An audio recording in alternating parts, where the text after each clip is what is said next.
क्या आप यकीन करेंगे कि एक ऐसा शख्स भी था जिसने पूरी ज़िंदगी रसूलुल्लाह सल्लल्लाहु अलैहि वसल्लम की मोहब्बत में गुजार दी, मगर कभी आप सल्लल्लाहु अलैहि वसल्लम की ज़ियारत न कर सका।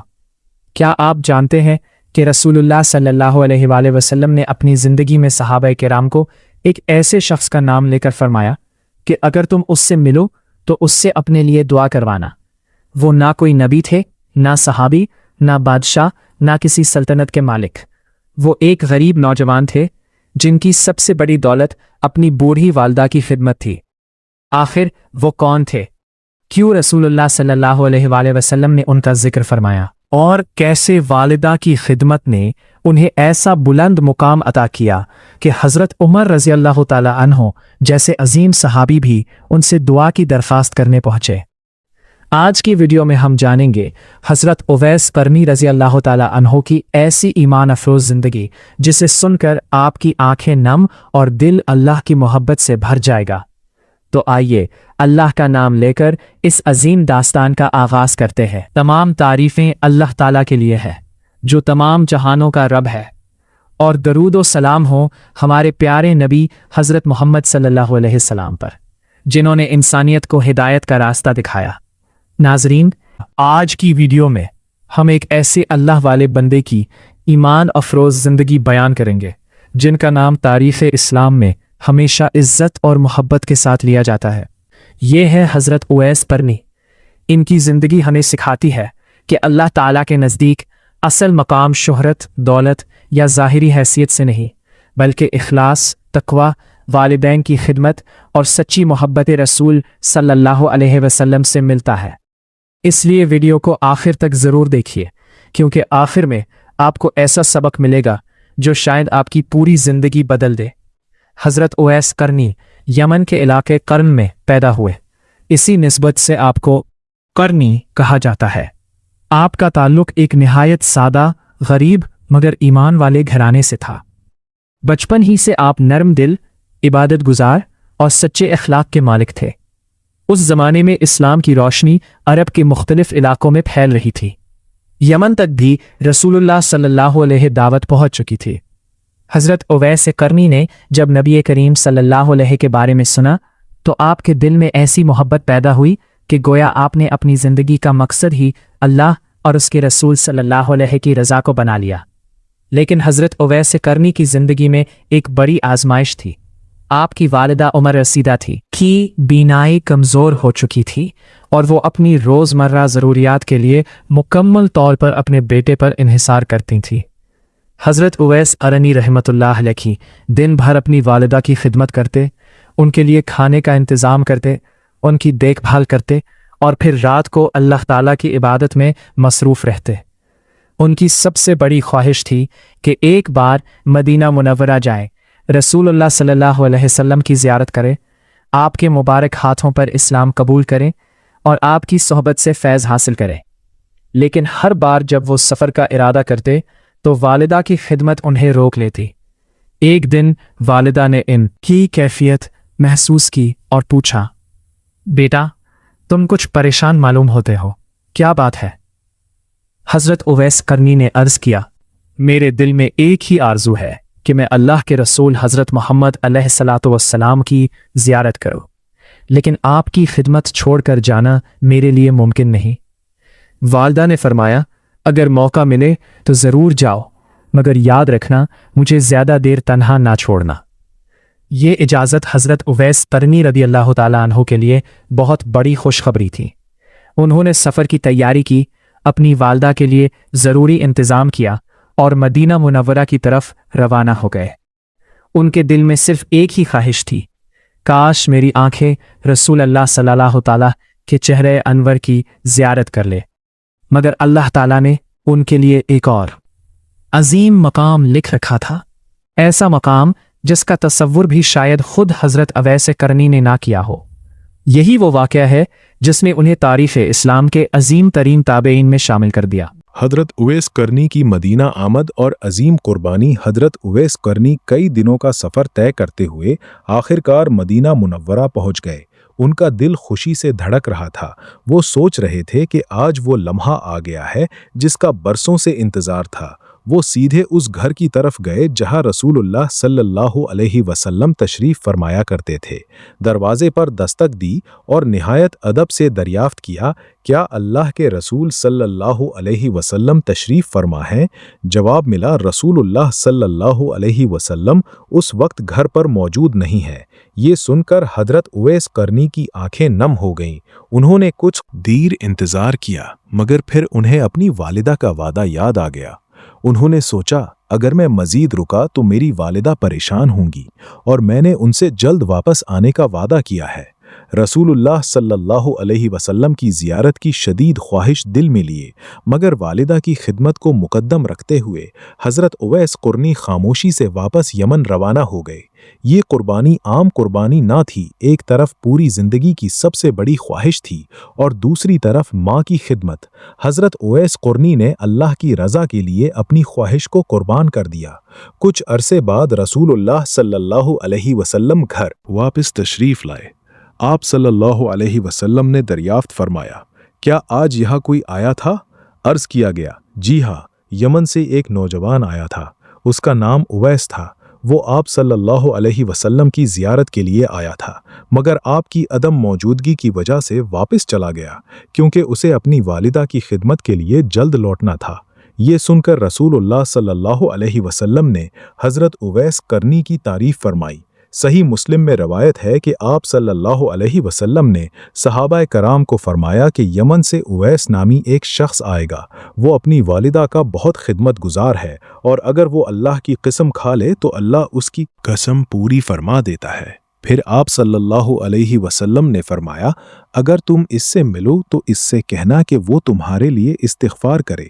رسول اللہ صلی اللہ علیہ وسلم کے وصال کے بعد خلافت حضرت ابو بکر صدیق کے زمانے میں حضرت اویس قرنی سے ملاقات نہ ہو سکی۔ پھر حضرت عمر بن خطاب کے دور خلافت میں جب یمن سے قافلے مدینہ آتے تو حضرت عمر ہر قافلے سے ایک ہی سوال کرتے، کیا تم میں اویس قرنی موجود ہے؟ لوگ حیران ہوتے کہ امیر المؤمنین ایک عام آدمی کو کیوں تلاش کر رہے ہیں۔ آخر ایک سال یمن کا قافلہ آیا، حضرت عمر نے پھر وہی سوال کیا۔ معلوم ہوا کہ عمر سے سچ کچھ برے نہ دن مل۔ اویس قرنی قافلے کے ساتھ آئے ہیں، مگر تنہائی پسند ہونے کی وجہ سے الگ ٹھہرے ہوئے ہیں۔ حضرت عمر اپنے ساتھ حضرت علی بن ابی طالب کو لے کر ان کے پاس پہنچے۔ انہوں نے سلام کیا اور پوچھا، کیا آپ اویس ہیں؟ انہوں نے عاجزی سے جواب دیا، جی، میرا نام اویس ہے۔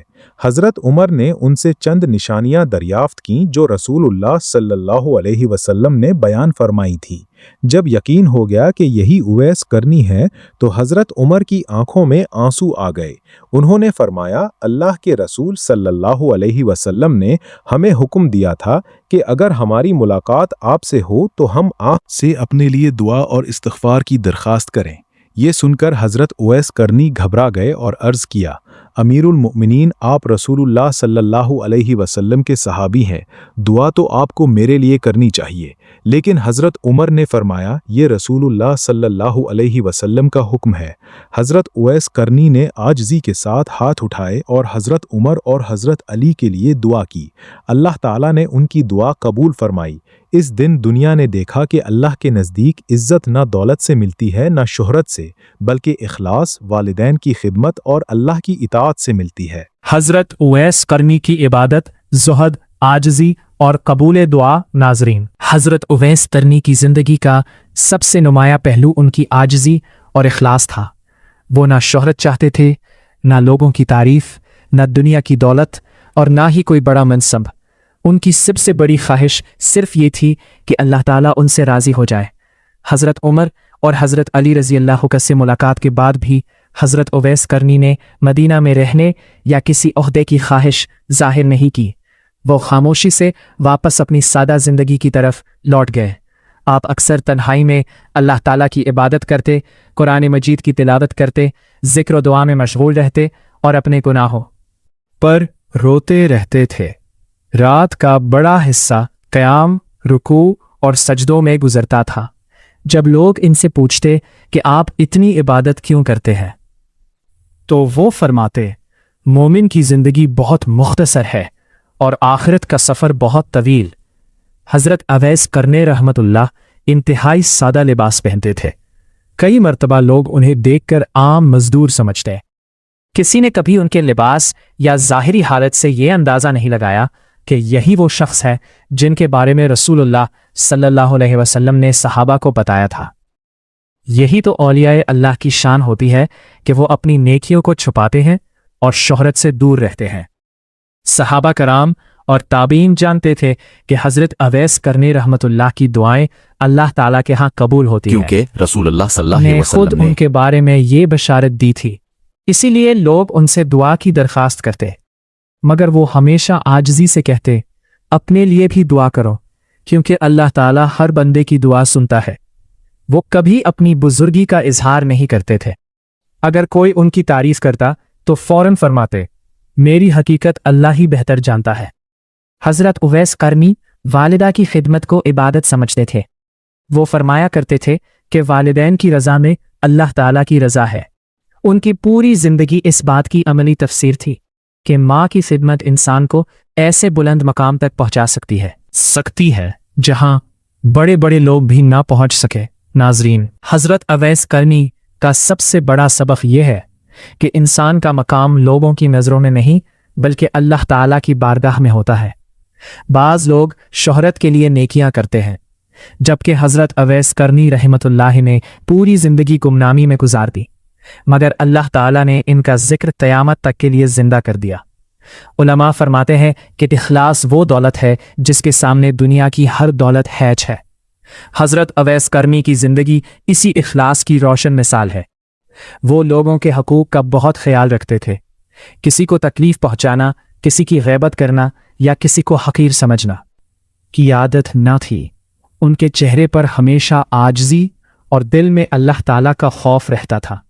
जब रात की तारीकी छा जाती तो वो अपने रब के हुजूर खड़े होकर गड़गड़ा कर दुआ करते और कहते, ऐ मेरे रब, अगर तू मुझसे राज़ी हो गया तो मुझे दुनिया की किसी चीज़ की ज़रूरत नहीं। उनकी ये कैफियत देखकर लोग भी अल्लाह ताला की तरफ मुतवज्जे हो जाते थे। हज़रत उवैस करनी की शहादत, नसीहत और ज़िंदगी का सबक। नाजरीन, हज़रत उवैस करनी ने अपनी पूरी ज़िंदगी अल्लाह ताला की रज़ा, वालदा की खिदमत और इखलास के साथ इबादत में गुजारी। ना उन्हें दुनिया की दौलत ने अपनी तरफ मुतवज्जा किया, ना शोहरत ने और ना ही लोगों की तारीफ ने।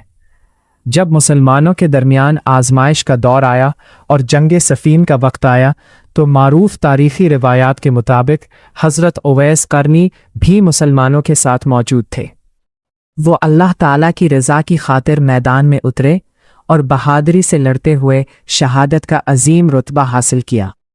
यूं एक ऐसी ज़िंदगी अपने इख्तिताम को पहुंची जिसका हर लम्हा अल्लाह की मोहब्बत से रोशन था। नाजरीन, सोचिए, हज़रत उवैस करनी ने रसूलुल्लाह सल्लल्लाहु अलैहि वसल्लम की ज़ाहिरी ज़ियारत नहीं की, मगर उनकी मोहब्बत में कभी कमी न आने दी। उन्होंने अपनी ख्वाहिश पर अपनी वालदा की खिदमत को तरजीह दी और यही अमल उन्हें अल्लाह ताला के यहाँ बुलंद मकाम अता करने का सबब बना। आज हम में से बहुत से लोग मामूली बातों पर वालदैन से नाराज़ हो जाते हैं, उनकी बातों को बोझ समझते हैं या मसरूफियत का बहाना बनाकर उनकी खिदमत से गफलत बरतते हैं। हज़रत उवैस करनी की ज़िंदगी हमें याद दिलाती है कि वालदैन की खिदमत सिर्फ एक समाजी जिम्मेदारी नहीं बल्कि अल्लाह ताला की रज़ा हासिल करने का ज़रिया है, करने का अजीम ज़रिया है। इसी तरह इनकी आजिज़ी भी हमारे लिए सबक है। वो इतने बुलंद मर्तबे पर पहुंचने के बावजूद खुद को आम मुसलमान समझते रहे। ना उन्होंने अपनी इबादत पर फ़ख्र किया, ना अपनी कबूलियत का चर्चा किया। इखलास यही है कि इंसान नेकी सिर्फ अल्लाह ताला के लिए करे, चाहे दुनिया उसका नाम जाने या ना जाने। अगर हम चाहते हैं कि हमारी दुआएं कबूल हों, हमारे दिलों में सुकून आए और हमारी ज़िंदगी बाबरकत हो, तो हमें हज़रत उवैस करनी की 3 सिफ़ात ज़रूर अपनानी चाहिए। पहली, अल्लाह ताला से सच्ची मोहब्बत। दूसरी, वालिदैन की दिन से खिदमत। तीसरी, हर नेकी में इखलास। नाजरीन, आज का ये वाक़या सिर्फ सुनने के लिए नहीं बल्कि अपनी ज़िंदगी बदलने के लिए है। अगर आपके वालिदैन जिंदा हैं تو ان کی قدر کیجیے، ان کے لیے وقت نکالیے، ان کی دعائیں لیجیے، اور اگر وہ دنیا سے جا چکے ہیں تو ان کے لیے دعا، استغفار اور صدقہ جاریہ کا اہتمام کیجیے۔ آئیے آخر میں دعا کرتے ہیں۔ اے اللہ، ہمیں حضرت اویس قرنی جیسا اخلاص، عاجزی، تقوی اور والدین کی خدمت کا جذبہ عطا فرما۔ ہمارے گناہوں کو معاف فرما، ہمارے دلوں کو اپنی محبت اور اپنے رسول حضرت محمد صلی اللہ علیہ وسلم کی محبت سے بھر دے، اور ہمیں ایمان پر زندگی گزارنے اور ایمان پر ہی دنیا سے رخصت ہونے کی توفیق عطا فرما۔ آمین یا رب العالمین۔ اگر آپ کو حضرت اویس قرنی کی ایمان افروز زندگی سے کوئی سبق ملا ہو تو اس ویڈیو کو ضرور شیئر کریں تاکہ یہ پیغام زیادہ سے زیادہ لوگوں تک پہنچے۔ اللہ تعالی ہم سب کو عمل کی توفیق عطا فرمائے۔